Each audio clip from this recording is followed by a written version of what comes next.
Ultra Age is a combat-focused action game co-developed by Next Stage and Visual Dart that uses Unreal Engine 4 to create a graphically impressive game that feels as though you're playing a big-budget game at a competitive price.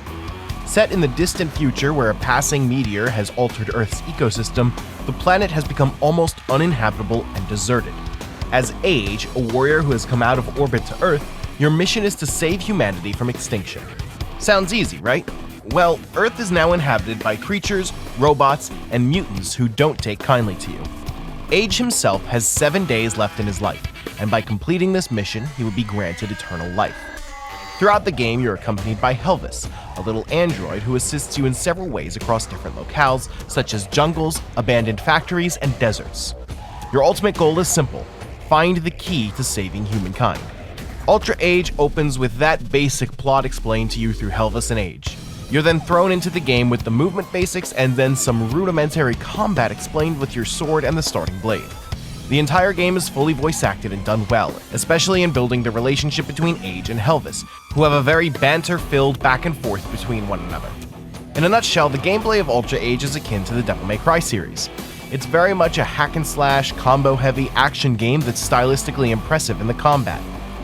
The combat is where Ultra Age shines. On the whole, it's incredibly fluid with almost no frame drops, well, none really noticeable, and it's so gratifying when you land an insane combo or defeat a large number of enemies in one go. Your weapon of choice in this game is your sword, which has several blade attachments that you can switch between seamlessly at any time, even mid-combo. Each blade has a different style and has added effects depending on whom you're facing. For example, the Claymore blade is effective against robots, whereas it's less effective on living creatures. These blades all have durability, and when they're close to breaking, you can initiate a break blade attack, which is a special combo that deals extra damage. In terms of obtaining and upgrading these blades, as well as improving your equipment and Age's stats, you use energy from crystals. Crystals are littered across this world and can be absorbed by Age, who will then turn them into blades based on their color. Crystals reset every 12 in-game hours, meaning you can only use them once during this time.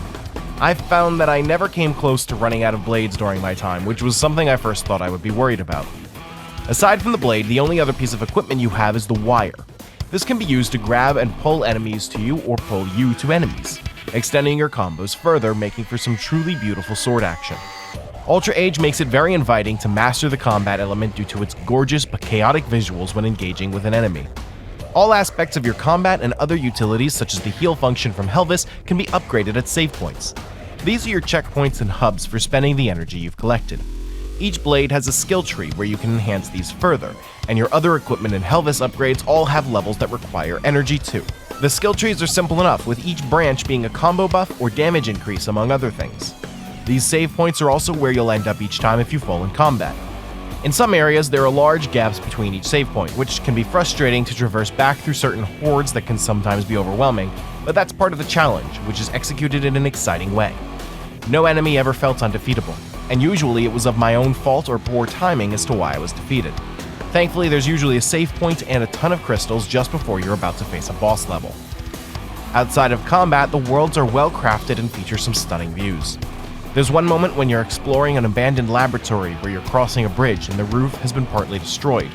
When running across the bridge, the camera angle shifts to give you a gorgeous view of the debris and jungle coexisting together alongside the burning sunset. There are many serene shots like this scattered among the hectic combat you partake in. The music throughout Ultra Age is usually kept quite low-key, coming to the forefront when combat begins with a sudden klaxon ending after the final enemy is defeated. This is almost to let you know you're all good, for now. The only other time it becomes a focus is when an enemy has appeared and initiated dialogue.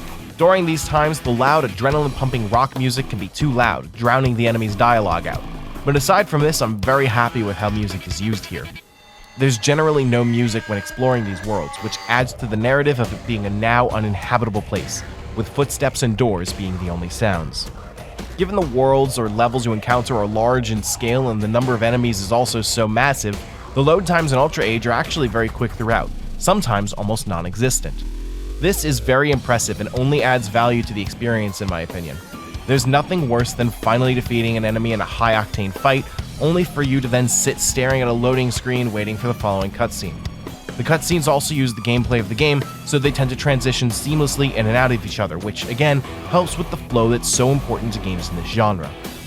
I had a blast with Ultra Age and will continue to play this long after this review is finished. Even though the narrative is a little thin in its 15+ hour runtime, it truly is the stylish and adrenaline-pumping combat that keeps you coming back for more and elevates Ultra Age to the tier of great Switch titles. This video is made possible by our generous supporters on Patreon. Did you know that Nintendo World Report is funded directly by fans like you? When you support Nintendo World Report on Patreon, you get immediate access to multiple exclusive podcasts every month, exclusive Discord channels, an early look at select content, and more, all for as little as $1 a month. Check out patreon.com/NWR for all the details.